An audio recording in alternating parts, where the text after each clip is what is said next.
خانم. سلام. من یه دونه کفش میخواستم. چجوریه کفشتون؟ کفشمو این بنفشه باید پاتون میخوره. اینم زنجیر داره. اینم خوشگله. اینم خوشگل. خوشگل. کدومشون میخوای؟ شما خودتون کدومو میپسند بیشتر؟ من برای یکی هدیه میخوام بگیرم.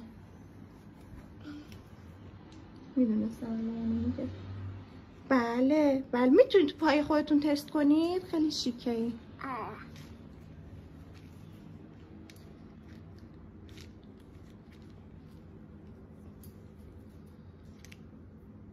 نه بند همینجوری هم اوکیه. ما از این غذامونو هم میزنیم. اینو ببینیم بچه ها. من با سس غذا میدازم میپزم و اینکه بچه ها اینطور خیلی خوشمزه میشه بر بچه هاتون که میخوام برم مدرسه.